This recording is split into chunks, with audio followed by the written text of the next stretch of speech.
Muito bem, vamos lá então, iniciando mais um dos nossos estudos, finalizando a nossa semana, sexta-feira, o estudo da Revista Espírita. Nós vamos iniciar a edição do mês de março de 1859 e nós temos 3 artigos aqui programados, né? Estudos sobre os médiuns, médiuns interesseiros e fenômeno de transfiguração. Vamos lá então? Sem mais delongas. Como intérprete das comunicações espíritas, o papel dos médiuns é extremamente importante e nunca daríamos demasiada atenção ao estudo de todas as causas que os podem influenciar, não apenas em seu próprio interesse, mas também no daqueles que, não sendo médiuns, deles se servem como intermediários, a fim de poderem julgar o grau de confiança que merecem as comunicações que recebem. Já dissemos que todas as pessoas, em maior ou menor grau, são médiuns. Entretanto, convencionou-se dar esse nome àqueles cujas manifestações são patentes e, por assim dizer, facultativas. Ora, entre estes últimos, as aptidões são muito diversas. Pode-se dizer que cada um tem a sua especialidade. Então, só para a gente fazer aqui uma introdução, lembrando que nós estamos em 1859 e nós não tínhamos ainda publicado o Livro dos Médiuns, né? Deixa eu pegar aqui rapidamente. Só um instantinho. Pegando aqui para nós só algumas referências. Vamos ver aqui rapidinho. Nós temos aqui, só para pegar o calendário, que eu nunca me lembro dele, em 1857 nós tivemos o Livro dos Espíritos, em 1861 o Livro dos Médiuns, em 64 o Evangelho, 65 o Céu e Inferno, e aqui em 68 nós temos a Gênese, né, que são os 5 livros que nós chamamos da codificação. Então, tendo esse artigo sido publicado em 59, foram 2 anos antes da publicação do Livro dos Médiuns. Então, o que Kardec fala para nós aqui, nessa explicação, dizendo que convencionou-se dar o nome àquele cujas manifestações são patentes. Já dissemos que todas as pessoas, em maior ou menor grau, são médiuns. Pode-se dizer que cada um tem sua especialidade. Então, Kardec começava a formatar aqui a base do que seria depois o Livro dos Médiuns. Lembrando que antes disso ele publicou também algumas instruções para aqueles que queriam conhecer a mediunidade, fazer experimentações, estabelecer comunicações com o mundo espiritual, né? Então, o que a gente vai ler aqui nesse texto vai parecer para nós algo um tanto simplista se comparado àqueles que já estudaram o Livro dos Médiuns. Mas, na época, ninguém ainda sabia exatamente o que era mediunidade, ou se sabia muito pouco, porque Kardec iniciava ali suas pesquisas. O grande trabalho que ele realizou, que foi trazer aquele corpo filosófico do Livro do Livro dos Espíritos, para depois, então, ele começar a fazer uma análise mais cuidadosa sobre a mediunidade e tudo mais. Então nós veremos aqui nesses textos iniciais informações muito básicas, muito simples, né? Mas para aqueles que começam, por exemplo, na mediunidade, ou começam a conhecer o Espiritismo, e também se interessando em conhecer um pouco sobre a mediunidade, esses textos aqui são novidades, né? São informações básicas necessárias e importantes para conhecerem o método de comunicação. Mas o que a gente acaba observando, né, foi até uma coisa que eu li ontem, por acaso, estava fazendo uma pesquisa, de repente eu vi ali um título de alguém fazendo uma crítica à doutrina espírita. E aí então eu li o artigo, né, só para ver exatamente quais eram os argumentos que ele tratava, e ele falava sobre a farsa do espiritismo por causa da mediunidade, por causa dos médiuns. E aí depois, num comentário, no final do texto, vi um rapaz que trouxe uma comparação muito interessante. Ele disse assim, você analisar o espiritismo a partir da mediunidade é imaginar que você conhece engenharia porque você comprou um compasso. Ou seja, né, seria como se nós disséssemos que toda a medicina se resume num bisturi. Então a mesma coisa acontece também aqui, nesse caso, né? Então muita gente entende o espiritismo a partir da comunicação com os espíritos, mas muito pouco se analisa sobre o conteúdo que faz o corpo filosófico do espiritismo, né? Que é o principal, porque é como se eu pensasse que o fato de eu ter descoberto o telefone foi suficiente para resolver os problemas do mundo, sendo que na verdade o telefone é só o meio de comunicação, e o que eu vou fazer com esse telefone ou com a internet, por exemplo, varia de acordo com o meu interesse, com a profundidade que eu dou, com as minhas capacidades, competências, etc. Então vamos lá, Kardec trazendo um pouco mais para nós sobre essas informações básicas, né, da mediunidade.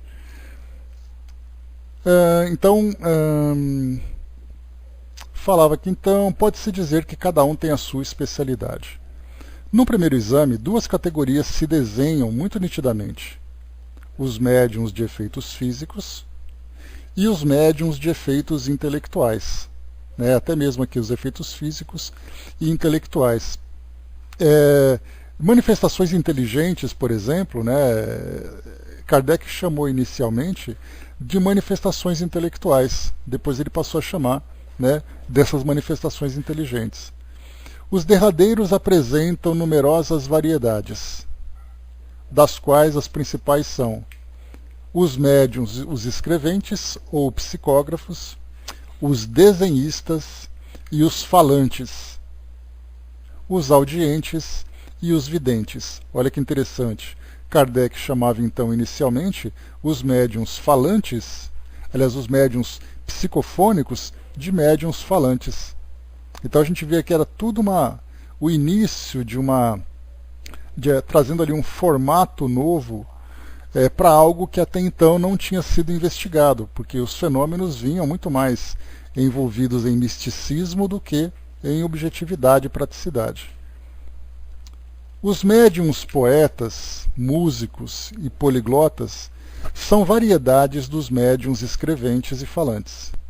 Não voltaremos às definições que já fornecemos sobre esses diversos gêneros. Apenas queremos lembrar o conjunto de maneira sucinta para maior clareza. De todos os gêneros de médiuns, o mais comum é o psicógrafo.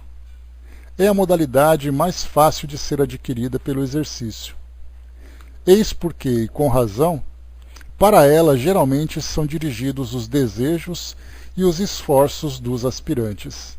Então, como Kardec já identificava, a mediunidade mais fácil de ser praticada na comunicação com os espíritos, na comunicação direta e inteligente, é exatamente a psicografia. E aqui uma nota de rodapé também que é colocado, diz assim para nós que hoje parece ser mais comum a mediunidade de psicofonia.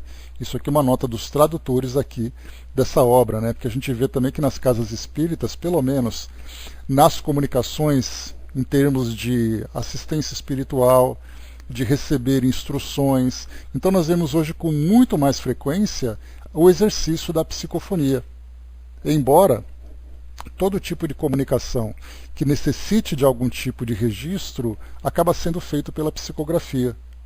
Porque ou você tem um gravador, uma filmadora, para gravar aquilo que o médium fala durante a psicofonia, ou é feito através da psicografia. Então, quando nós falamos em, por exemplo, cartas familiares, em mensagens receitistas, né, de receitas e tudo mais, de receituários, tudo isso é feito através da psicografia. Então eu não conheço nenhuma estatística que mostre, né, qual é o mais comum, mas a gente pode com certeza afirmar que nos trabalhos de assistência espiritual a obsessores, a espíritos sofredores, esses dois tipos de comunicação, a suicidas, por exemplo, que se encontram na categoria de espíritos sofredores, né, mas nesses dois grupos a psicofonia é aquele que aparece com mais frequência. Já naqueles que que vai ser oferecido para o público, por exemplo, a psicografia acaba sendo mais comum. Eis porque, com razão, para ela geralmente são dirigidos os desejos e os esforços dos aspirantes, nesse caso, a psicografia. Apresenta duas variantes, igualmente encontradas em diversas categorias: os escreventes mecânicos e os escreventes intuitivos, né? Depois nós veremos que lá no livro dos médiuns ele fala de mecânicos, semimecânicos e intuitivos. Nos primeiros, nos mecânicos, o impulso da mão independe da vontade.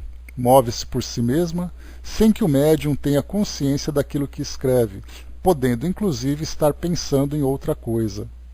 Né? Ah, foi, André? Que legal.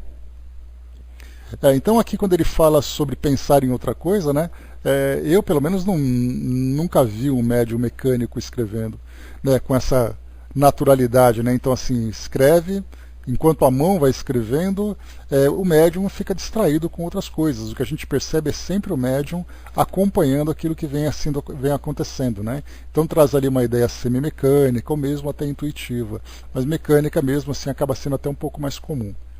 É um pouco incomum, né?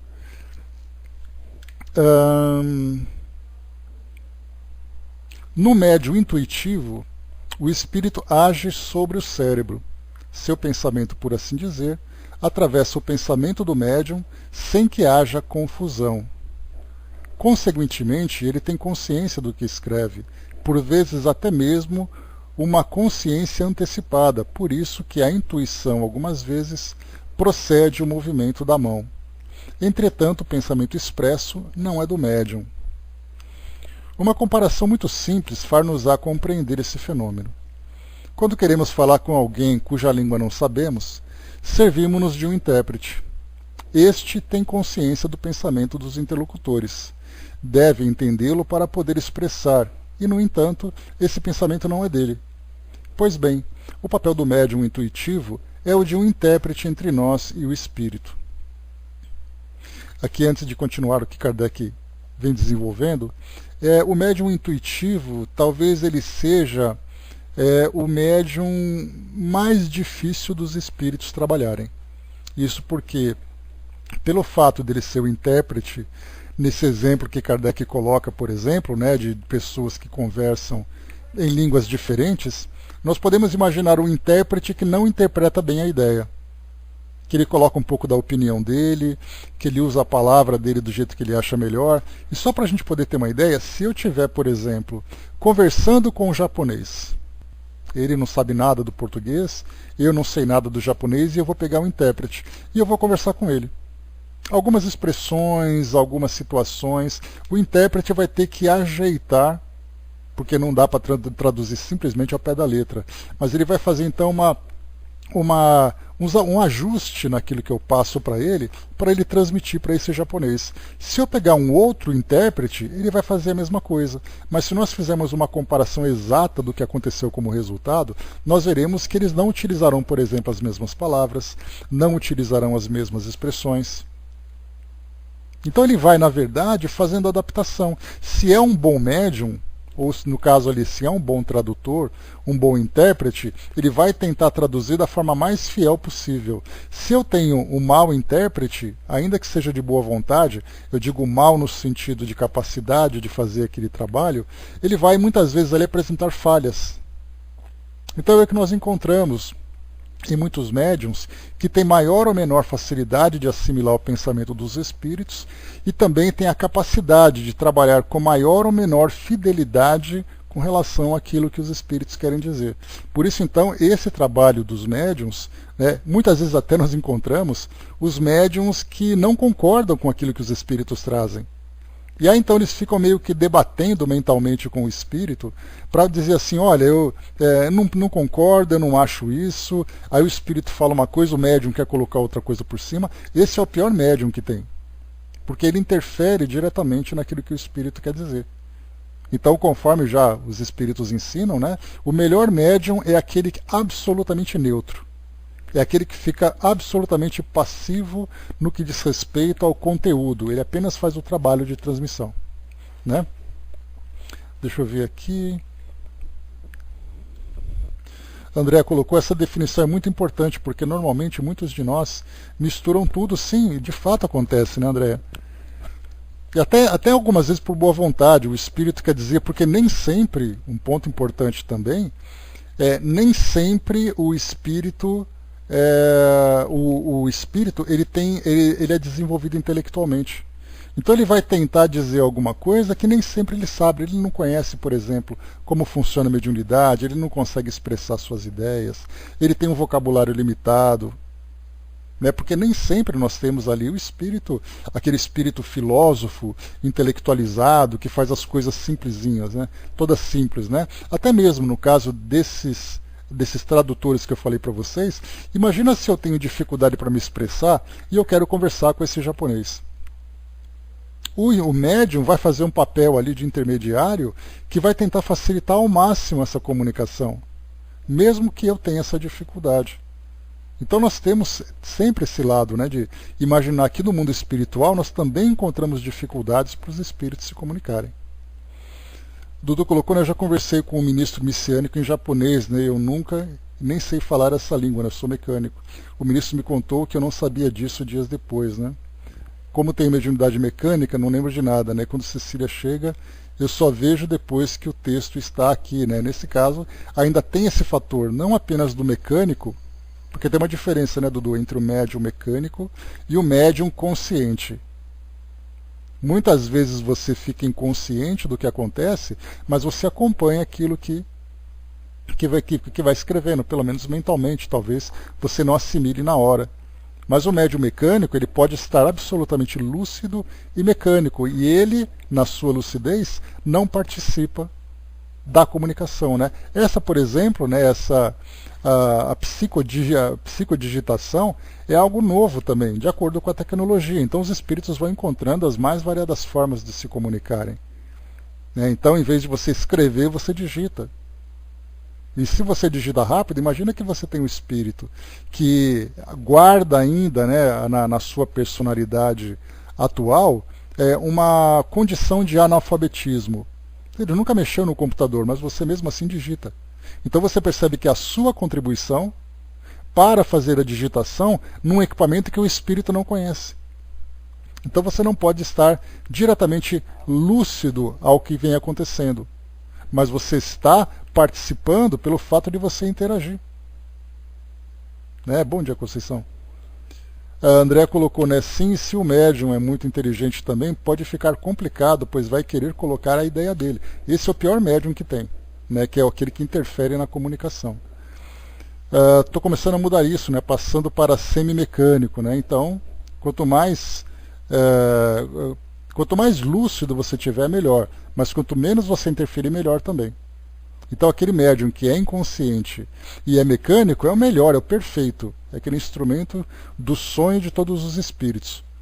Porque ele não sabe o que vem acontecendo, portanto ele não interfere mentalmente, e é mecânico, portanto o espírito que escreve através do braço dele, não que ele que escreve. Né? A André colocou, né, quando eu falei isso em aula, alguns não aceitaram bem, né?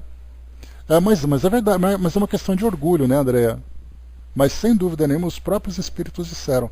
E como eu falo para vocês, a melhor forma de nós entendermos o trabalho de comunicação é nós nos colocarmos no lugar dos espíritos. Eu não preciso ficar debatendo quem é o pior médium, quem é o melhor médium. Se eu sou um espírito, qual que eu ia querer?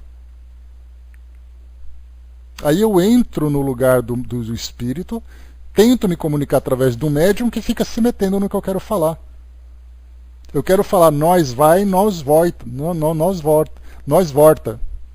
Mas ele vai colocar nós voltamos e nós vamos. Eu não quero falar nós vamos, eu quero falar nós volta. Então por isso assim, a gente percebe que nessa tentativa de melhorar o vocabulário, tirando essa parte de equívoco gramático e tudo mais, muitas vezes eu quero substituir uma palavra para poder facilitar. O espírito, por exemplo, tem um vocabulário muito arcaico, aquele vocabulário muito antigo, né? Como é o caso, por exemplo, que acontece com o Manuel Filomeno de Miranda, que a gente lê o livro dele assim, ele tem assim aquele vocabulário muito antigo, com palavras que a gente tem que ficar com o dicionário do lado, como eu sempre falo para vocês.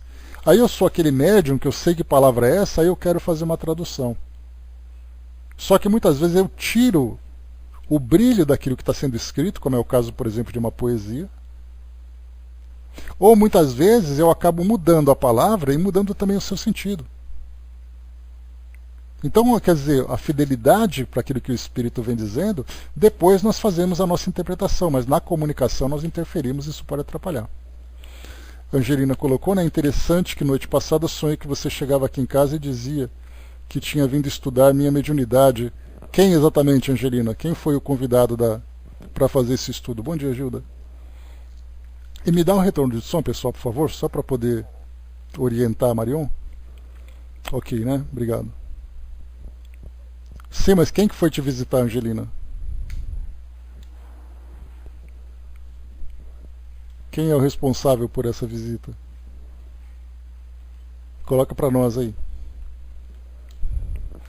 Eu? Oh, que bacana. Fui passear no Nordeste. Que alegria e que privilégio.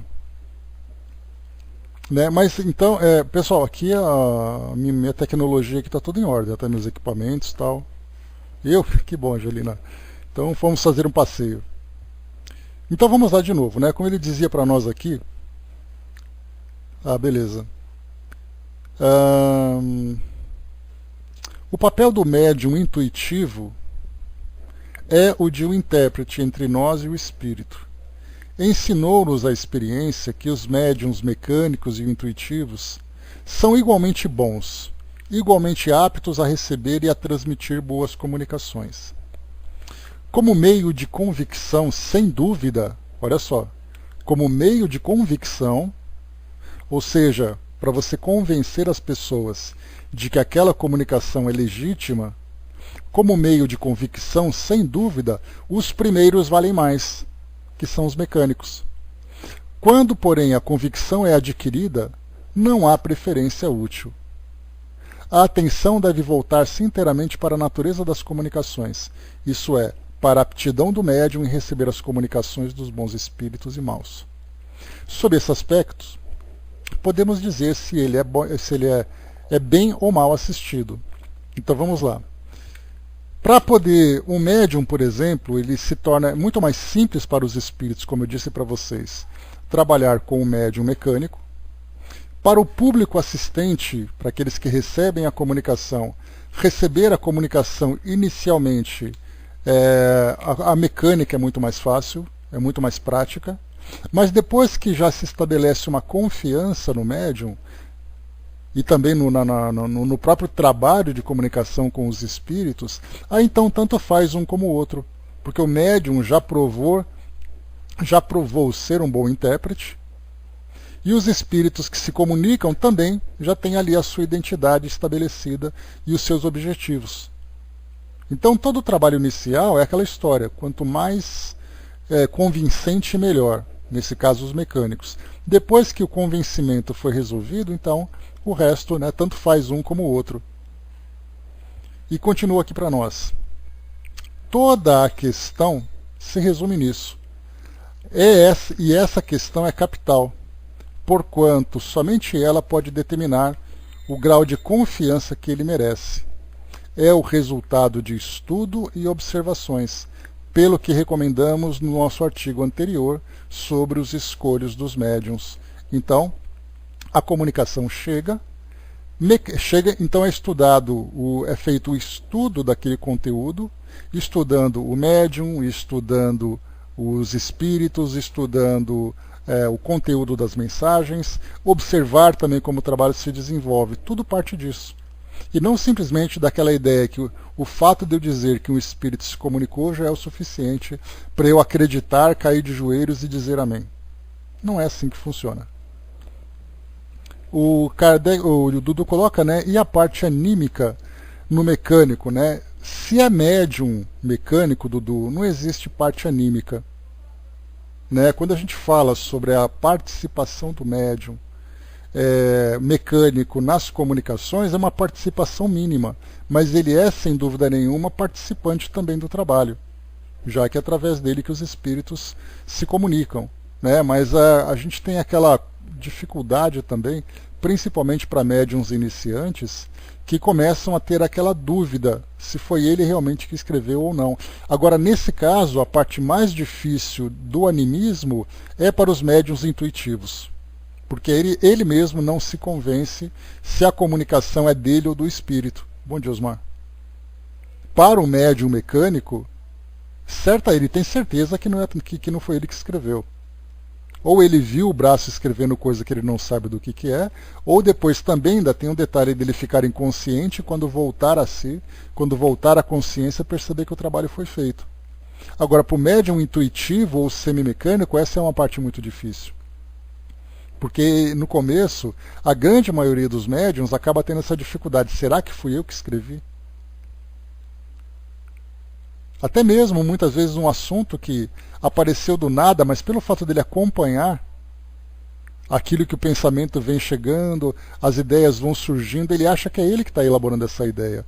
Até que depois, com uma certa experiência, ele começa então a não apenas fisicamente observar os sintomas da comunicação, mas depois também sentir os impulsos que vão chegando, as ideias que vão chegando, que ele percebe que não são ideias dele. Né? Sim, esse é um trabalho que vem através do desenvolvimento mediúnico. Esse é um dos objetivos. Cheguei a falar bastante sobre isso no domingo passado, quando nós fizemos a introdução daquela apostila Mediunidade, Estudo e Prática, as atividades mediúnicas nas casas espíritas. Eu fiz a introdução então e mostrei, né, trouxe ali, fiz ali alguns comentários sobre o roteiro da apostila, tratando sobre o trabalho de desenvolvimento mediúnico, a formação de grupos, quem são aqueles que são interessados ou capacitados para participar desse tipo de trabalho, qual era o papel dos instrutores dos cursos de mediunidade. Ou seja, né, tem que fazer esse trabalho para entender inicialmente no trabalho de desenvolvimento mediúnico, não apenas desenvolver a capacidade do médium de trabalhar mediunicamente, mas fazer com que o médium se conheça como médium, para ele entender exatamente quando as coisas acontecem, como ele pode controlar esses impulsos, as ideias que vão surgindo, as influências que ele vai sofrendo. Isso só pode acontecer durante esse trabalho de desenvolvimento mediúnico, que depois vai se aprimorando na rotina do trabalho propriamente dito. Angelina colocou: o animismo pode ser negativo ou positivo? Ele é sempre negativo, Angelina, para o trabalho de mediunidade. Né? Porque o animismo é o próprio médium, o próprio indivíduo que escreve. Então não é um espírito. Se a comunicação é mediúnica, ele tem que transmitir uma ideia que não pertence a ele. O animismo, vamos lembrar, né? Animismo vem de ânima, ânima significa alma, lá dos gregos, né? Então o animismo é aquilo que o próprio indivíduo faz. Então nós temos fenômenos anímicos que são de efeitos físicos, como é o caso, por exemplo, daquilo que a parapsicologia estuda. Então ele tem a telecinesia, ele tem ali a psicopirogenia, ele tem ali a telepatia. Então tudo isso é ele próprio que provoca e ele que percebe, não tem nenhuma influência de outra consciência extracorpórea nesse fenômeno. Então, para o trabalho mediúnico propriamente dito, o animismo, se fosse possível, teria que ser zero. Mas ele sempre acontece de alguma forma, ainda que o médium não tenha consciência disso. Tá? Então, sempre será negativo para o trabalho mediúnico. Quanto maior o grau de animismo, maior a interferência que o médium tem. E em muitos casos, o animismo ocupa 100% do fenômeno e mediunidade zero. Nesse caso, então, qual é o trabalho mediúnico realizado nesse sentido? Né? Então, por isso, esse desenvolvimento mediúnico também faz com que o médium tenha esse autocontrole, para que ele não interfira na comunicação e contribua da melhor forma possível. André colocou: para o intuitivo, isso é muito difícil, porque embaralha os pensamentos. Não sabemos quando ele é próprio ou dos médiuns, né? Tem que ficar em constante atenção. Daí vem a experiência, né? E é engraçado também, Andréa, nós conseguimos perceber, mesmo que não seja pela intenção do médium de interferir, mas nós vemos, por exemplo, no caso de cartas que chegam para nós do plano espiritual, de familiares que trazem ali informações, que vêm consolar suas famílias. Muitas vezes o mesmo médium que fica psicografando, nós percebemos assim, apesar do conteúdo ser diferente de uma carta para outra, um certo padrão. Uma introdução, por exemplo, aquele médium que está acostumado, né? Querida mamãe, querido papai, que Jesus esteja conosco, que Deus nos abençoe. Aí você faz uma comparação de várias cartas e percebe que todas elas têm um cabeçalho semelhante. Então, assim, o espírito chega, traz aquela saudação, mas o médium, quase que de uma forma automática, ele faz isso.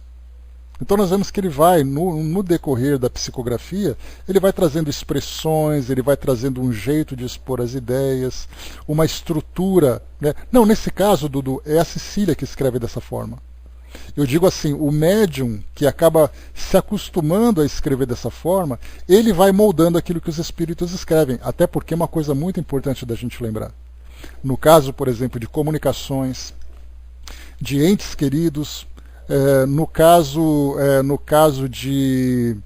de obsessores, eles não estão equilibrados para se comunicarem. Muitas vezes um ente querido chega para trazer uma comunicação e ele então acaba escrevendo emocionalmente, ele não consegue organizar as ideias. Então o médium gentilmente faz esse papel para tentar organizar aquilo que os espíritos estão dizendo.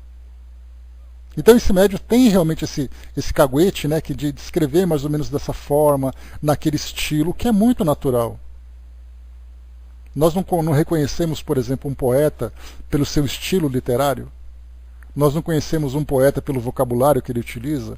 Muitas vezes nós reconhecemos um médium da mesma forma, pelo seu estilo, pelo seu vocabulário. Só que quanto mais interfere na comunicação, mais padronizadas ficam essas comunicações. Até mesmo os espíritos acabam tendo também esse mesmo tipo de padrão. Aqueles espíritos que são orientadores, né? Então, por exemplo, imaginemos um trabalho que chega lá num centro espírita onde o Chico trabalhava. E aí então os espíritos familiares chegam em condições difíceis, eles são acompanhados por espíritos. Esses espíritos que estão acompanhando é que vão ajudá-los na comunicação. Porque muitas vezes eles nem sabem que pode se comunicar. Lembrando que o fato de ser espírito não quer dizer que ele seja espírita, muito menos que ele saiba alguma coisa sobre mediunidade. Então nós temos ali aqueles que são os acompanhantes do trabalho. Então o espírito se aproxima, aí ele coloca assim a mão no ombro do médium para poder estabelecer aquela comunicação mais precisa, embora isso não tenha necessidade. E aí então o espírito, o orientador, o espírito diz assim para esse paciente: fala para ele o que você está pensando. Aí ele começa a chorar, aí esse espírito começa então a ajudar. Nessa ajuda a gente percebe que de tanto ele fazer isso, ele acaba fazendo isso quase que automaticamente. Quase que da mesma forma. Então tudo isso deve ser levado em consideração, coisa que a gente acha que é só o espírito chegar, se comunicar e pronto. Não é assim que funciona. Na época de Kardec, por exemplo, né, nós tínhamos ali muitos obsessores, como nós já vimos na Revista Espírita, já vimos também lá no Céu e Inferno, obsessores que chegam rasgando o papel. Quem que vai controlar esse espírito para que ele possa trazer alguma ideia? Muitas vezes ele não sabe nem o que falar, não sabe nem como falar, não tem equilíbrio para falar alguma coisa.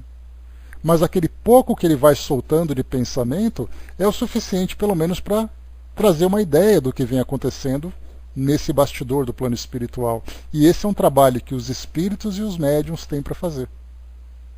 Mas aí então, né, quanto menos interferência, melhor, como eu falei para vocês. Continuando, vamos lá. Agora sim, ó, olha só o que a gente estava comentando. Ó. Com o médium intuitivo, a dificuldade consiste em distinguir os pensamentos que lhe são próprios daqueles que lhe são sugeridos. Porque já que é intuitivo, é aquele telefone sem fio, né? A brincadeira do telefone sem fio. Se é um telefone sem fio com muita interferência, aí então muda tudo. Agora, se é aquele telefone sem fio com uma linha limpa, o que o espírito fala, eu transmito com fidelidade. A Girena colocou, né, tenho facilidade de perceber a chefa deles pelo olfato, né? Então, também tem a chegada deles, né? Pelo olfato também isso acontece, né? Então, mediunidade olfativa, mediunidade audiente, mediunidade vidente. né, ou audiência, dividência, até mesmo, né, no caso dos médiums sensitivos, percebem pela vibração que o espírito transmite. Então cada médium também tem essa percepção. Como Kardec lembra lá no livro dos médiuns, todo médium é, por princípio, um médium sensitivo. Depois ele tem ali outras especialidades que vão se destacando. Mas a sensibilidade todos os médiums têm. Continuando, vamos lá. Então, essa dificuldade do médium intuitivo. Essa dificuldade também existe para ele. O pensamento sugerido parece-lhe tão natural que muitas vezes o toma como seu, duvidando de sua faculdade. A gente já tinha falado sobre isso, né? Virou quase um spoiler aqui. O meio de o convencer e de convencer os outros é exercitar essa faculdade com frequência. Então, no número das evocações às quais prestará seu concurso, inúmeras circunstâncias se apresentarão, uma porção de comunicações íntimas, de particularidades das quais não poderia ter nenhum conhecimento prévio e que demonstrarão de maneira irrecusável a completa independência do seu espírito. Ou seja, então é através das experimentações que ele vai começando a filtrar aquilo que pertence a ele daquilo que pertence ao espírito. As diferentes variedades de médiums repousam sobre as aptidões especiais, cujo princípio até agora não conhecemos perfeitamente.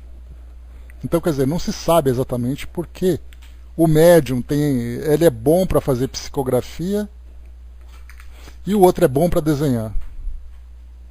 Lembra, por exemplo, eu lembro de uma entrevista de Luiz Antônio Gasparetto, que, né, além da psicofonia e psicografia, ele tinha também a psicopictografia, que era a pintura mediúnica.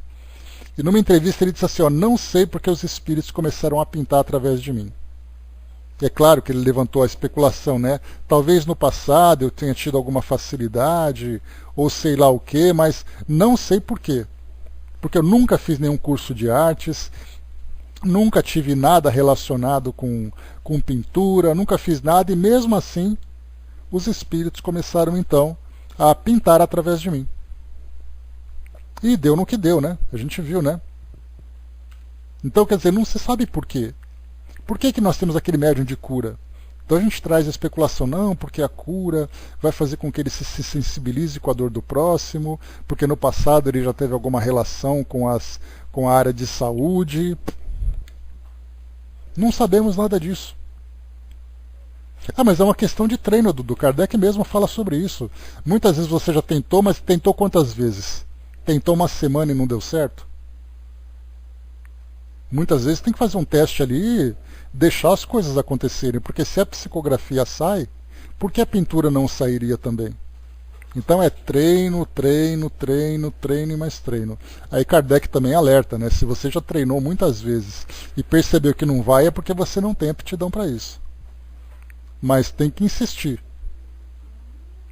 Né? O próprio Luiz Antônio, quando ele começou a psicografar, ele falava assim, os espíritos ficaram durante muito tempo fazendo rabiscos comigo. Ficava aquele borrão no papel, aquele borrão na tela, era tinta para todo lado, aquela sujeirada toda, até que começaram a surgir os primeiros traços já mais coordenados. Né? Fico preocupado por ser dentro de casa. Tem esses empecilhos também, né?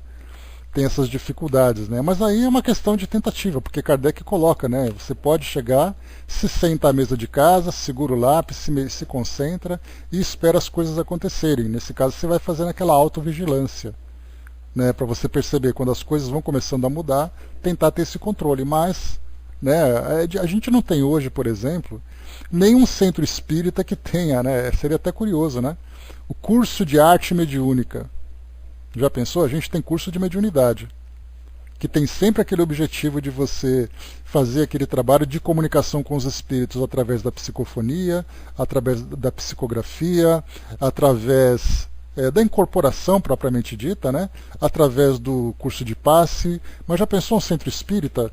Curso de pintura mediúnica. Já pensou, Miriam? Que maravilha seria? Só que a gente não encontra isso, né? Porque é uma pena, porque a gente acaba deixando para trás Experiências que são muito importantes, né? Porque se o médium se apresenta no centro espírita dizendo, olha, eu faço pintura, o centro pode até ter alguma aplicação para ele.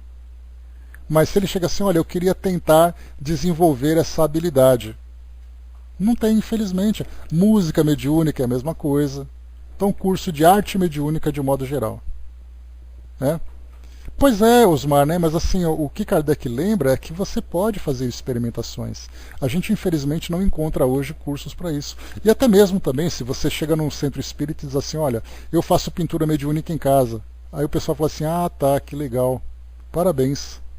Se vocês não podem me ajudar, aí nesse caso precisaria, né, de um orientador experimentado na psicopictografia, alguém que possa orientar os trabalhos, fazer a comunicação mais precisa, mas infelizmente as casas espíritas não têm, muitas vezes não têm interesse e não têm condições de oferecer esse tipo de treinamento.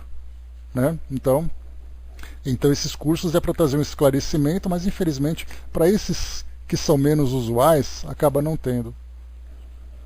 A Angelina lembrou, né? Que o Clóvis Nunes, né, fala que treinou para ser médium, nunca conseguiu. E você acha que Kardec não treinava também, Angelina? Kardec deve ter ali ralado para tentar escrever alguma coisa e nada. Nem uma coceirinha na orelha ele sentia. É o que acontece, infelizmente, né? Dudu colocou, né, já aconteceu de eu levar um violão para dentro do banheiro e cantar por um bom tempo, né? Eu não toco violão, né? A mulher apavorada em casa. Pois é. Não tocava violão, né? Então, a mesma coisa também acontece, né? Essas experiências que vão se desenvolvendo.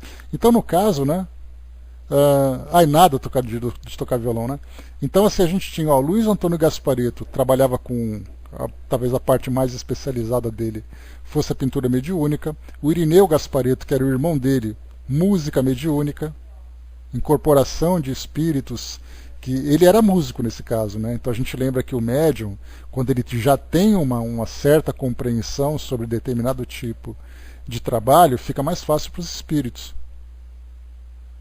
Né? Se eu, por exemplo, tenho uma facilidade de leitura ou tenho conhecimento literário e sou médium psicógrafo, é claro que eu vou oferecer para os espíritos uma facilidade grande para escrever livros.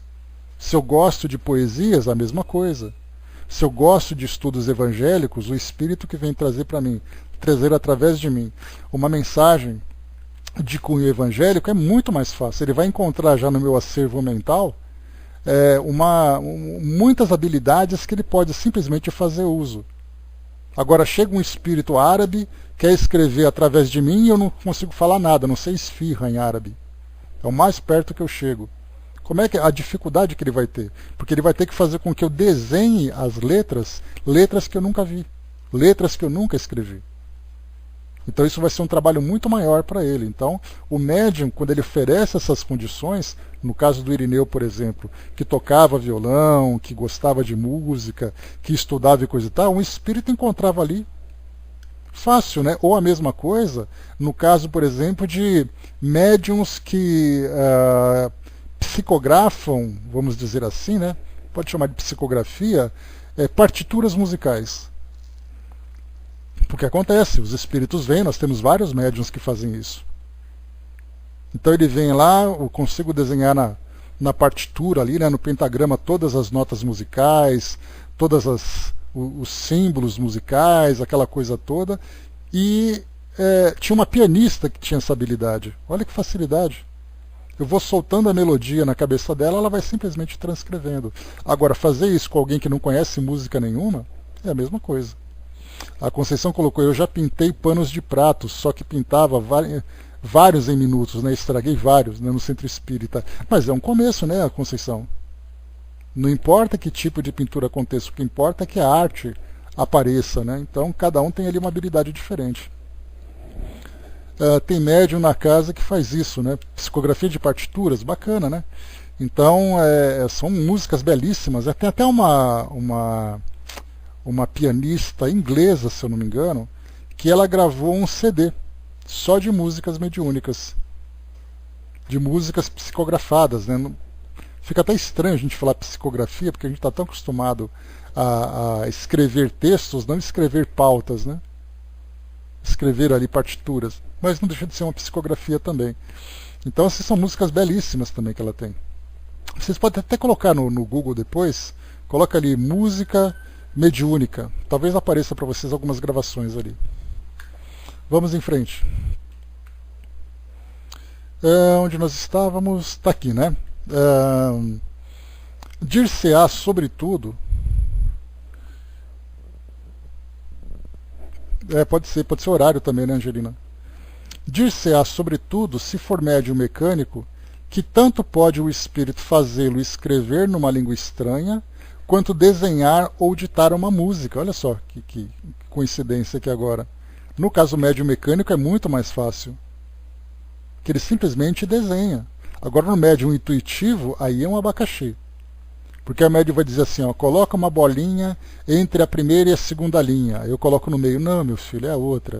Então ele vai ter que ficar ditando para mim como é que faz as coisas, né? Nesse caso, ele obviamente ele vai escolher um médium mecânico. Mas tem um detalhe. Nem sempre os espíritos dispõem de médiuns mecânicos para fazer aquilo que eles precisam. Aí eles vão ter que se virar com aquilo que eles têm. É o que tem para hoje, né? Então, usa aquele médium do jeito que é possível para levar uma comunicação. Principalmente nos casos de urgência, né? Casos que são mais graves. Aí o médium tem que se virar do jeito que dá. Deixa eu ver aqui. Tá. Entretanto, não é assim que acontece. Embora a todo instante estejamos vendo desenhos, versos e músicas feitos por médiuns que em seu estado normal não são desenhistas, nem poetas, nem músicos, nem todos estão aptos à produção dessas coisas. Eu vou ler de novo. Embora a todo instante estejamos vendo desenhos, versos e músicas feitos por médiuns que em seu estado normal não são desenhistas, nem poetas, nem músicos, nem todos estão aptos à produção dessas coisas. Apesar de sua ignorância, possuem uma faculdade intuitiva e uma flexibilidade que os transformam nos mais dóceis instrumentos. Foi o que muito bem exprimiu Bernard Palissy, quando lhe perguntaram por que havia escolhido o Sr. Victorien Sardou, que não sabe desenhar, para fazer seus admiráveis desenhos. Nós já estudamos sobre Bernard Palissy e o Sr. Victorien Sardou em artigos lá do mês de janeiro. Sobre arte, vocês se lembram, né? Aquelas várias pinturas de Mar, de Júpiter, né, que a gente tinha visto. Foi naquele artigo. A resposta que ele deu foi, é porque, respondeu ele, eu o acho mais flexível. Essa flexibilidade acontece o quê? A docilidade que o médium tem para que o espírito possa manipulá-lo. Então ele pega assim na mão dele e tal, vai desenhando à vontade, vai escrevendo à vontade. O médium não cria resistência, ele absolutamente se entrega para ser instrumento do espírito para aquele trabalho. Agora tem médium que é resistente, ele começa assim, deixa que eu faço isso. Quando ele fala, deixa que eu faço isso, ele acaba interrompendo aquilo que o espírito está fazendo. O mesmo acontece com outras aptidões, e, coisa bizarra, vimos espíritos que se recusavam a ditar versos a médiuns que conheciam a poesia, ao passo que ditavam encantadores poemas a outros que lhe desconheciam as regras. Isso vem provar uma vez mais que os espíritos têm livre-arbítrio, e que é inútil tentar submetê-los aos nossos caprichos. Então, olha só, eu disse para vocês, né, que se eu tenho um conhecimento de poesia, eu facilito para que os espíritos possam trabalhar, ao mesmo tempo, dependendo da minha personalidade, esse meu conhecimento pode ser um problema, porque aí eu vou querer trabalhar junto com o espírito. Eu vou querer ser, entre aspas, o colaborador dele. Só que o espírito não quer colaboração, ele quer fazer o trabalho dele. E o médium, com boa vontade, todo empolgado, ele vai acabar interferindo no trabalho. Resulta das observações precedentes que o médium deve seguir o impulso que lhe é dado, conforme sua aptidão, que deve procurar aperfeiçoar essa aptidão pelo exercício, sabendo que é inútil tentar adquirir o que lhe falta, por prejudicial à que possui. De maneira alguma devemos forçar o nosso talento, pois nada faríamos com perfeição, disse La Fontaine. E podemos acrescentar, nada faríamos de bom, não apenas com perfeição, mas também não faríamos nada de bom. Quando um médium possui uma faculdade preciosa com a qual pode tornar-se verdadeiramente útil, que se contente com ela, e não procure uma vã satisfação ao amor próprio numa variante que enfraqueceria a sua faculdade primordial. Olha aí, Dudu, puxada de orelha de Kardec, né?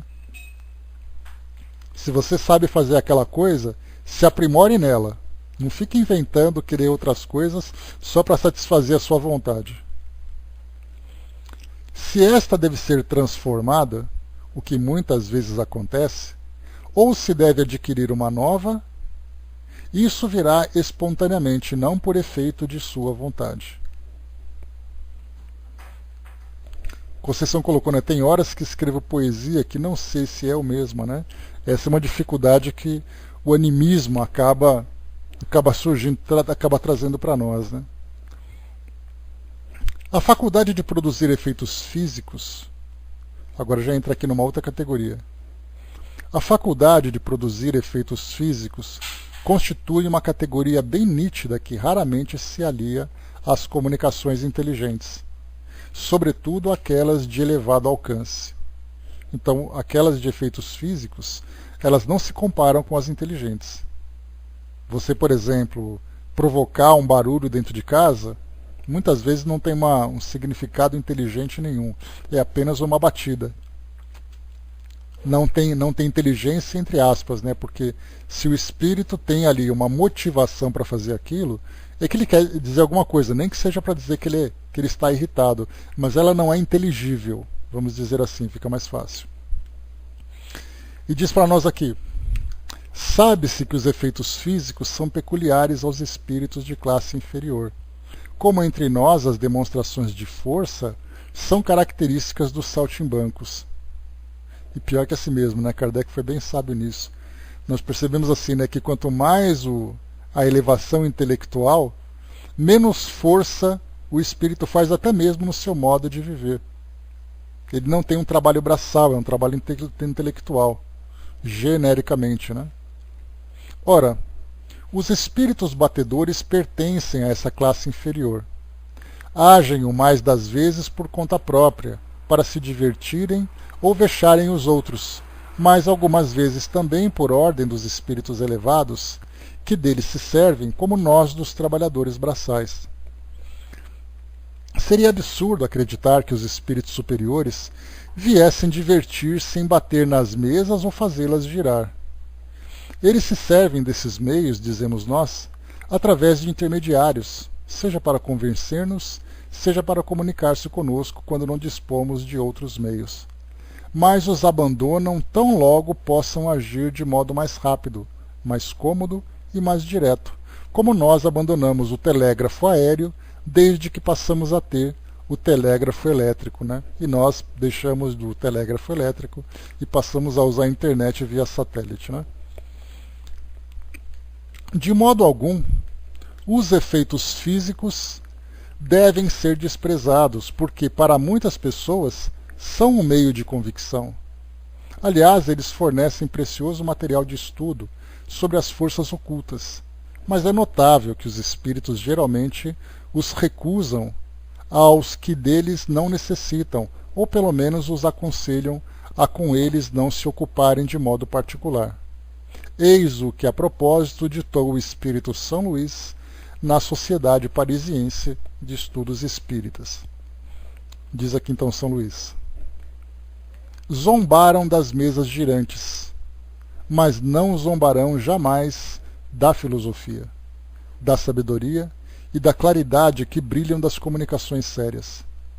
Aquelas foram o vestíbulo da ciência, onde, ao entrar, devemos deixar os preconceitos, assim como se deixa a capa. Não vos podereis senão estimular a fazer de vossas reuniões uma assembleia séria, que se façam demonstrações físicas, que se veja, que se escute, mas que entre vós haja compreensão e amor. O que imaginais parecer aos olhos dos espíritos superiores quando fazeis girar uma mesa? Ignorantes.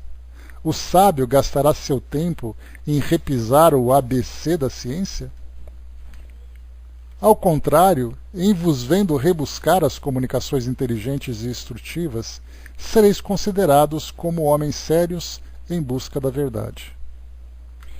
Agora Kardec diz aqui: é impossível resumir de maneira mais lógica e mais precisa o caráter dos dois gêneros de manifestações.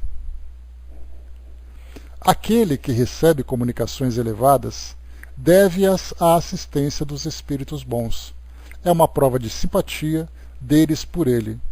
Renunciar a elas para procurar efeitos materiais é deixar uma sociedade de escola por outra mais ínfima. Querer aliar as duas coisas é atrair todos os seres antipáticos, e nesse conflito é provável que os bons se vão e que os maus permaneçam. Longe de nós desprezar os médiuns de efeitos físicos. Eles têm sua razão de ser, seu objetivo providencial. Prestam incontestáveis serviços à ciência espírita. Mas quando um médium possui uma faculdade que o põe em contato com seres superiores, não compreendemos que dela abdique, ou que deseje outras, a não ser por ignorância. Muitas vezes a ambição de querer se tudo faz, ser tudo, muitas vezes a ambição de querer ser tudo faz com que se acabe não sendo nada. Então aqui, esse primeiro artigo, né, sobre os médiuns, né, o próprio título, né, estudos sobre os médiuns. Então nós vimos aqui essa introdução que Kardec traz, e mais uma vez, todo esse conteúdo que ele apresentou agora, ele volta a trazer para nós lá no Livro dos Médiuns, 2 anos depois, quando ele então já tinha elaborado com mais profundidade esse material. Médiuns interesseiros. Vamos lá então, seguindo aqui esse mesmo raciocínio de Kardec. Agora precisa ler, né, Andréia? Agora o que a gente vê é que muitas pessoas simplesmente não se interessam em estudar sobre isso. Tem tanta coisa para se aprender, para compreender dentro da parte filosófica da mediunidade, mas as pessoas querem somente a parte prática. Né? Seria como se você... A questão da autoescola, né? Você vai para a autoescola e você quer sair dirigindo. Você não quer ficar estudando sobre questões técnicas, questões teóricas, né? A mesma coisa com a mediunidade. Sim. E tem que ler de vários autores, né? Porque é importante lembrar que, olha só, importante lembrar que Kardec, ele apresenta para nós todo esse conteúdo sobre médiuns estudando do lado de fora, porque ele não era médium.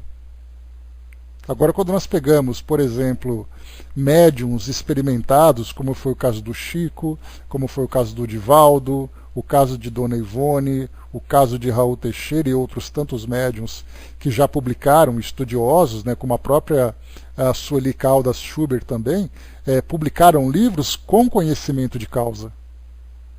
Então, no caso de Dona Ivone, né, tanto Devassando o Invisível, né, como no Recordações da Mediunidade, ela escreve aquilo que ela experimentou. Então não basta apenas nós estudarmos uma linha de raciocínio. Kardec está sendo teórico, vendo de fora a partir das suas observações. Mas é importante nós complementarmos também para saber como o médium se sente durante esse trabalho. O que exatamente ele sente, percebendo as variedades de sensações e percepções que cada médium tem. Né, e fundamental. Próximo tema para nós, médiuns interesseiros. Vamos lá, aqui Kardec apresenta para nós desses camaradas. Em nosso artigo sobre os escolhos dos médiuns, colocamos a cupidez no rol dos defeitos que podem dar guarda aos espíritos imperfeitos. Alguns desenvolvimentos sobre esse assunto não serão inúteis. É preciso colocar na linha de frente dos médiuns interesseiros aqueles que poderiam fazer de sua faculdade uma profissão, dando o que se denomina de consultas ou sessões remuneradas. Isso aqui não tem assunto mais atual do que esse. Encontrarmos médiuns que abrem seus consultórios e começam a oferecer os seus serviços em troca de pagamento. Vamos ver. Não os conhecemos, pelo menos na França, mas, como tudo pode tornar-se objeto de exploração, nada haveria de surpreendente em que um dia quisessem explorar os espíritos. Resta saber como eles enfrentariam o fato caso se tentasse introduzir uma tal especulação. Mesmo parcialmente iniciado no Espiritismo, compreende-se quanto seria aviltante semelhante especulação. Entretanto, quem quer que conheça um pouco das difíceis situações enfrentadas pelos espíritos para se comunicarem conosco, sabem quão pouco é necessário para os afastar, assim como conhece sua repulsa por tudo quanto represente interesse egoísta. Aqui, naturalmente, nós falamos dos espíritos elevados, ou dos espíritos, pelo menos, honestos. Porque o espírito pode não ser elevado filosoficamente e moralmente, mas ele pode ser honesto no seu trabalho. Pegamos pessoas como nós desencarnamos, nós temos ali os nossos valores, ainda que valores imperfeitos, e aí então nós observamos um médium e com quem nós temos a oportunidade de nos comunicarmos, e nós percebemos que os médiuns querem fazer uso da nossa participação para ali se destacarem, para ganharem alguma coisa. Então, nós não somos espíritos elevados. Pelo menos não naquele padrão dos espíritos superiores que nós tanto estudamos. Mas nós temos valores o suficiente, um caráter suficientemente polido para não entrarmos nesse tipo de trabalho, de trabalho. Então vemos assim que basta ter um pouco de escrúpulo que já é o suficiente para afastar o médium. Por isso, jamais poderão admitir que os espíritos superiores se submetam ao capricho do primeiro que os venha a evocar, em tal ou qual hora. O simples bom senso repele essa suposição. Não seria também uma profanação evocar o pai, a mãe, o filho, ou um amigo por semelhante meio? Sem dúvida pode-se obter comunicações desse modo, mas só Deus sabe de que procedência. Os espíritos levianos, mentirosos, travessos, zombadores e toda a corja de espíritos inferiores vêm sempre. Estão sempre dispostos a responder a tudo. Outro dia, São Luís nos dizia na sociedade: evocai um rochedo e ele vos responderá. Aquele que deseja comunicações sérias deve, antes de tudo, instruir-se sobre a natureza das simpatias do médium com os seres do além-túmulo. Ora, aquelas que são dadas mediante pagamento não podem inspirar senão uma confiança bem medíocre. Os médiuns interesseiros não são unicamente os que poderiam exigir uma retribuição material. Olha só, o interesse nem sempre se traduz na esperança de um ganho material, mas também nas ambições de qualquer natureza, sob as quais pode fundar-se a esperança pessoal. É ainda uma anomalia de que os espíritos zombeteiros sabem muito bem aproveitar, e com a destreza e a desfaçatez verdadeiramente notáveis, embalando enganadoras ilusões, aqueles que assim se colocam sob sua dependência. Em resumo, a mediunidade é uma faculdade dada para o bem e os espíritos bons se afastam de quem quer que pretenda transformá-la em trampolim para alcançar seja o que for que não corresponda aos desígnios da providência. O egoísmo é a chaga da sociedade. Os espíritos bons o combatem e, portanto, não se deve imaginar que se sirvam dele. Isso é tão racional que seria inútil insistir mais sobre esse ponto. Então vamos tratar aqui de duas questões separadamente. A primeira é o interesse do próprio médium em se beneficiar, seja materialmente, seja através de reconhecimento, de fama, de poder que ele possa ter. Então muitos médiuns se beneficiam disso. Por exemplo, nós temos Rasputin. Rasputin foi ali um conselheiro, podemos dizer assim, da família do czar, lá no começo do século XX, na Rússia. Então diziam que ele era um médium de cura, um médium que tinha grandes poderes, um homem místico e tudo mais, ele não recebia grandes fortunas, mas ele vivia sob a proteção do rei, sob a proteção do czar. Então era ali uma forma dele se aproveitar. Então nós temos outros médiuns que gostam de influência. No caso, o próprio Daniel Douglas Home, conhecido médium de efeitos físicos, que nós já estudamos sobre ele, Kardec fala muito sobre as capacidades mediúnicas dele. Mas nós temos artigos que foram publicados na Inglaterra e nos Estados Unidos naquela época, que o acusavam de charlatanismo, para aqueles que não acreditavam que ele era um médium legítimo, e havia aqueles que, acreditando ele ser um médium legítimo, o acusavam de se aproveitar dessa posição.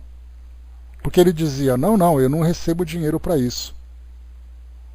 Mas ele era acolhido pelas famílias ricas, recebia hospedagem, pagavam viagens para ele, e isso nesses artigos que estavam dizendo. Então dizia que ele se aproveitava dessas boas influências para se beneficiar através da mediunidade. Há aqueles que também contestam isso, dizendo que absolutamente ele já era de uma família que tinha um patrimônio e não precisava desse tipo de influência. Mas aí ficava naquele bate-boca da época. O que nós temos hoje são artigos que são publicados, cada um falando de uma parte dessa história. Assim como nós temos hoje médiuns de várias linhas filosóficas, ou apenas médiuns, que também fazem ali as suas consultas, se beneficiam de serem consulentes de pessoas, de pessoas famosas, de receberem pagamentos, de serem reconhecidos, médiuns que têm programas na televisão. Quantas e quantas vezes nós vemos isso? Aqueles médiuns que colam os panfletos em postes nas ruas, desfazemos trabalho, e são médiuns legítimos. Não tratamos aqui de farsa. E por outro lado, nós temos ali também uma outra situação. Espíritos que também querem se beneficiar, dizendo, olha, eu te dou o que você quer e em troca você faz tal coisa para mim. E aí então muitos espíritos também pedem essa troca. Não temos ali, né, faça um banquete em minha homenagem, que eu quero me aproveitar disso e coisa e tal. Santos, bom dia. Então também temos espíritos que buscam ali os seus interesses. Quem é o Gaspar Conceição? Eu não estou reconhecendo esse nome. O Gaspar seria um que usava seus trabalhos para isso ou não? Quem é o Gaspar? Escreve para mim que eu não estou reconhecendo esse nome, por gentileza. O Gaspareto, exatamente, a acusação da família, tanto da Zíbia Gaspareto como dos filhos, era aquela história, né? O que se fala na época, o que se falava na época é que eles eram espíritas e tudo mais, mas que então eles fundaram uma editora e começaram a vender os próprios livros. Mas aí é do nosso lado, né, que vendo essa parte de fora, que a gente não conhece nada sobre isso. Por outro lado, eles diziam que esse era um trabalho absolutamente legítimo que eles faziam, pelo direcionamento que eles davam para aqueles fundos, etc, etc. Então também ficava naquela dúvida, né? Dúvida para quem tem essa dúvida, né? Era, não era, se beneficiava, não se beneficiava? Não sabemos. Até porque, né, aquela questão do julgamento, né? Quem somos nós para fazer um julgamento sobre aquilo que o outro faz? Né, se ele fez legítimo ou não, né? Isso vai agora cada médium, né, tendo a sua responsabilidade, vai responder por aquilo que fez da faculdade que possuía. Da nossa parte, nós não sabemos nada. A gente nem conhece essas pessoas. Conhece assim da mídia e tudo mais, mas nunca tivemos contato para fazer nenhum tipo de análise e nem temos capacidade para fazer esse tipo de coisa. Mas a gente vê ali uma série de situações que despertam a nossa atenção. É o interesse que está movendo aquelas pessoas, a mediunidade está sendo movida assim. Kardec colocou agora que na França, naquela época, não tinha isso, mas hoje nós encontramos isso a rodo. Nos Estados Unidos, então, é uma coisa assim, parece uma praga. Vai na televisão, você tem programas de médiums oferecendo serviços por telefone, pagamentos por cartão de crédito, utilizando ali os mais variados recursos para ler o futuro das pessoas. Nós, do Espiritismo.net, por exemplo, que recebemos muitas solicitações de orientações por e-mail, pelo nosso site lá e tudo mais, muitas pessoas escrevem para nós assim, essa semana mesmo tivemos uma, eu quero saber se o meu casamento vai ser feliz lá na frente. Simplesmente assim falando. E muitas vezes colocando, olha, quanto vocês cobram para me esclarecer tal coisa? Então, quer dizer, nós, assim, da administração que vemos esse tipo de contato, obviamente que a gente nem dá sequência nisso. Mas chegam pessoas consultando isso, porque eles querem saber. Daquelas perguntas mais infantis,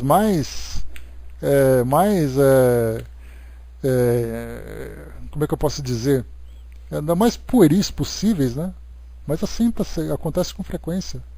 Tem um programa na TV do rapaz que é médium de famosos, né? Mais estapafúrdios possível, exatamente, André. Né? Então nós temos muito disso, que as pessoas querem essa ajuda, né? E quanto mais se divulgam esses tipos de trabalho, mais acontece. Osmar lembrou, nos Estados Unidos tem os médiums contratados pela polícia para desvendar crimes, também tem esse tipo de aplicação, né, Osmar? E a pergunta é, como é que a gente vai classificar isso? O cara está recebendo por isso, beleza, mas o trabalho que ele faz tem um resultado, como é que isso é colocado? Ele poderia ser simplesmente um voluntário, mas é uma cultura que se tem naquele país.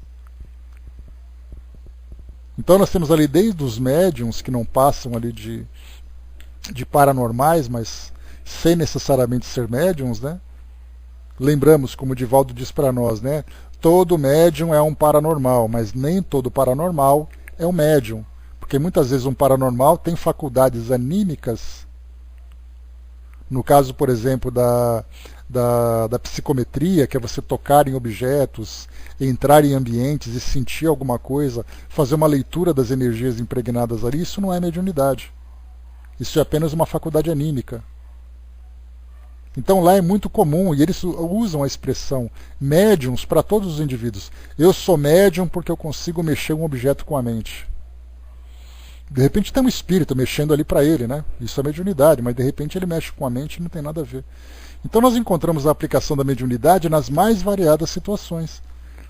Até mesmo você vai numa tribo indígena, ou numa sociedade africana, uma sociedade indígena, e você encontra ali pajés, você encontra sacerdotes que fazem trabalhos de curas, trabalhos de consultas, de proteção, junto a espíritos, recebendo coisa em troca ou oferecendo coisa em troca.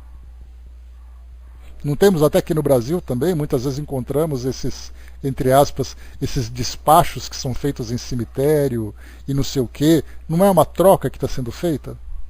Eu ofereço tal coisa para os espíritos e os espíritos me oferecem tal coisa de volta.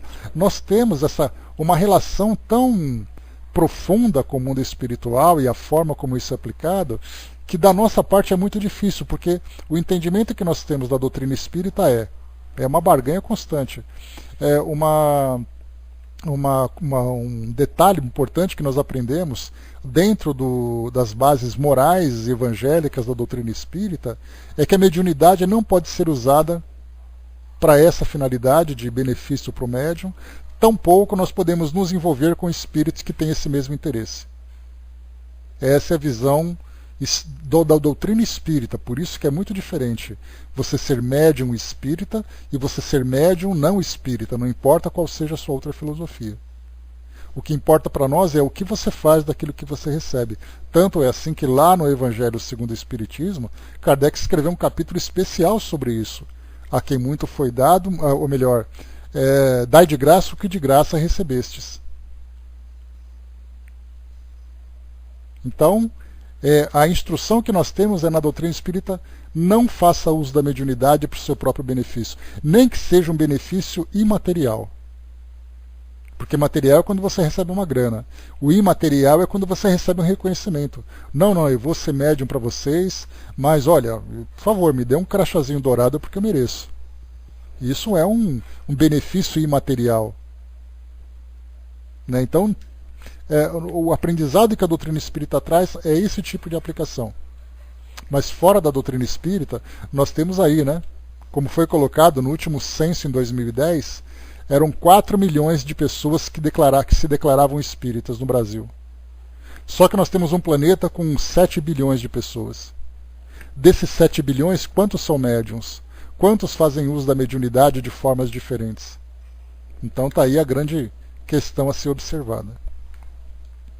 Acelerando aqui para a gente finalizar, vamos lá. Os médiums de efeitos físicos não estão na mesma categoria. Sendo tais efeitos produzidos por espíritos inferiores, pouco escrupulosos quanto aos sentimentos morais, Um médium dessa natureza que quisesse explorar a sua faculdade poderia encontrar quem o assistisse sem muita repugnância. Mas também aí se apresenta um outro inconveniente. O médium de efeitos físicos, assim como de comunicações inteligentes, não recebeu essa faculdade para seu bel prazer. Ela lhe foi dada com a condição de usá-la adequadamente. Se abusar, poderá ser retirada ou trazer-lhe prejuízos, porque definitivamente os espíritos inferiores estão às ordens dos espíritos superiores. Aqui nesse caso, a gente lembra também, estudando a história das irmãs Fox, porque o que nós conhecemos é, naquela casinha em Hydesville, Nova York, em 1845, se eu não me engano, ou 47, elas então tiveram aquele contato de batidas na parede, aquilo começou a despertar atenção para o mundo espiritual e seria ali, entre aspas, o início dos estudos mediúnicos que deram origem ao espiritismo. Mas o que aconteceu com as meninas depois que elas cresceram? Eu tenho um almanaque que fala sobre esses médiums, que é de onde eu tiro algumas informações que eu passo para vocês. E esse almanaque ele foi escrito não por espíritas, foi escrito por estudiosos, pesquisadores, curiosos, né, que procuram, né, esses temas. Então, as irmãs Fox elas foram acompanhadas dizendo que depois que elas ganharam esse reconhecimento com aquilo que eles falaram, com aquilo que elas contaram, que a família relatou, elas começaram a fazer apresentações em teatros. E a irmã mais velha delas era ali a agenciadora, era ali a gerente administrativa do espetáculo. E elas começavam a ganhar dinheiro com apresentações, inclusive mostra numa gravura desse livro, elas sentadas à mesa, num palco, com as mãos em cima, provocando efeitos físicos. E aí também há acusações que muitas vezes os espíritos não se manifestavam e havia algum participante do grupo que provocava esse efeito com batidas artificiais. Então tem muitas histórias pelo mundo afora sobre o mau uso, até mesmo dos fenômenos físicos. Dudu colocou aqui, né, eu deixei de passar mensagens pessoais vindas no centro, porque as pessoas já não tinham mais medidas, né, vindo me perguntar coisas que tinham ouvido ou visto algo para ela. Quando fui informado pelo meu mentor que parasse de passar as mensagens pessoais, mesmo de que ninguém soubesse disso, mas que o boca a boca espalhou, né? Realmente foi muito bom ter parado com essas coisas. Não, aqui em casa também, Dudu, houve uma época, eu comecei a fazer um tratamento espiritual e eu fui levado a um centro espírita para fazer um tratamento médico espiritual, né?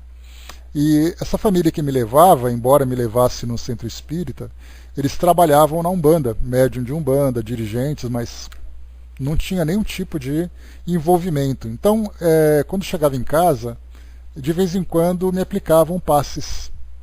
E eventualmente começavam algumas incorporações. Aí eu lembro que esse amigo nosso, muito querido, a quem eu atribuo, né, a responsabilidade de ter me aproximado da doutrina espírita, ele então, vamos dizer assim, que ele foi o meu mentor terreno, né, pessoa por quem eu tenho muito carinho. Então ele começava a incorporar e eram 3 espíritos que se manifestavam quando ele dava passividade.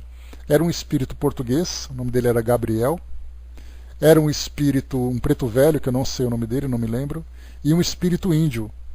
Aquele que se comunicava com mais facilidade era esse português, que falava, né, de uma forma correta e tal. Tinha o preto velho, que falava naquela forma característica dos pretos velhos, e o índio não falava nada, ele só andava bezendo pela casa e coisa e tal. Me chamava a atenção, né, ficava com os olhos arregalados vendo aquilo acontecer, que sempre me impressionava. Eu tinha um pouco de medo na época. E aí então veio depois uma vizinha. Olha, eu precisava também tomar um passe. Aí toda vez que eles estavam em casa, vinha essa vizinha, depois veio a mãe dela, depois veio uma outra conhecida nossa, depois começou a ter um trabalho de incorporação e de repente foi uma desobsessão que aconteceu na sala da minha casa. Naquele momento ele falou, não, chega, não é mais para fazer isso. Acredito que ele tenha feito isso por intuição. mas ele percebeu que essas incorporações em casa, que começou a abrir esse espaço para as pessoas, era algo assim que inicialmente era feito para mim, para o meu benefício. Mas depois, assim, uma pessoa próxima, poxa, eu posso participar também? Ah, pode, claro, né? Com todo aquele carinho pela família. De repente, nós começamos que estava quase iniciando sessões mediúnicas na sala da minha casa. E aí, então, foi na hora que parou de imediato. Daquele momento em diante, era só o passe que ele me aplicava, sem dar qualquer tipo de passividade. Então, acontece isso. Se você tenta, as pessoas querem, muitas vezes, esse tipo de recurso, mas acabam encontrando dificuldade para estarem presentes, coragem para poder ir, porque é uma coisa importante. E, por exemplo, na minha casa, que éramos pessoas conhecidas, pessoas amigas, é uma coisa. Você ir num centro com pessoas que você não conhece é outra. Então é muito mais cômodo esse tipo de coisas. Cômodos para ela, mas no sentido da segurança mediúnica, completamente equivocado. Então, rapidamente, ele percebeu que aquilo estava desandando, ele falou, não vai mais acontecer isso. E daquele dia em diante não mais aconteceu mesmo. Né? Deixa eu ver aqui quanto falta, pessoal, para a gente poder finalizar, senão vai extrapolar aqui a mesma coisa que você vivenciou, né? Tá, tô acabando já, rapidinho então, vamos lá. Senão vai atrasar o almoço do povo aí, depois a culpa é minha. Os inferiores adoram mistificar, mas não gostam de ser mistificados. Se de boa vontade se prestam às brincadeiras e às questões curiosas, olha só a tábua Ouija aí que a gente pode incluir nessas brincadeiras e questões curiosas. Assim como os demais, não gostam de ser explorados, provando a todo instante que têm vontade própria e agindo como e quando melhor lhes pareça. Isso faz com que o médium de efeitos físicos seja ainda menos seguro da realidade das manifestações que o médium escrevente. Pretender produzi-los a dia e a hora marcados seria dar provas da mais profunda ignorância. É isso porque, você vem tal hora na minha casa, a sua consulta é às 3 horas, então vai lá 3 horas na minha casa que eu vou produzir um efeito para você. Ou no caso de comunicações inteligentes, vai em casa às 3 horas, que às 3 horas sua mãe vai estar lá no meu consultório e nós vamos psicografar uma carta para você. Pode acontecer? Pode. Mas se for esclarecida, o espírito esclarecido, a mãe dele, muito pouco provável que isso aconteça. Aí, claro, vai vir ali algum espírito, entre aspas, amigo do médium, e vai trazer aquela comunicação de esperança bem genérica que a gente conhece, né? Mas não é assim que acontece o trabalho mediúnico. Vem um zombeteiro, né? Ou mesmo um comparsa, entre aspas, né? Então, que fazer então para ganhar o seu dinheiro? Olha só, né? O que o médium deve fazer para sustentar a sua vida que não seja pela mediunidade? Simular os fenômenos é o que poderá acontecer não apenas aos que disso fizerem uma profissão declarada, como também às pessoas aparentemente simples que se limitam a receber uma retribuição qualquer dos visitantes. Se o espírito nada produz, o próprio médium supre a sua deficiência. A imaginação é tão fecunda quando se trata de ganhar dinheiro. É uma tese que desenvolvemos em artigo especial visando a prevenir a fraude. Então, falando também sobre essa questão da sustentação do médium. De tudo quando precede, concluímos que a maior garantia contra o charlatanismo é o mais absoluto desinteresse. Por isso que não há charlatães desinteressados. Se isso nem sempre assegura a excelência das comunicações inteligentes, retira aos espíritos maus um poderoso meio de ação e fecha a boca de certos detratores. Então está aqui comunicado de Kardec também sobre a questão dos médiuns interesseiros. Tá? Então finalizamos por aqui, pessoal, o nosso estudo de hoje, que passando um pouquinho do nosso horário. O próximo tema que nós vamos estudar na semana que vem, fenômeno de transfiguração. Beleza? Então esse vai ser aqui o nosso próximo tema, né?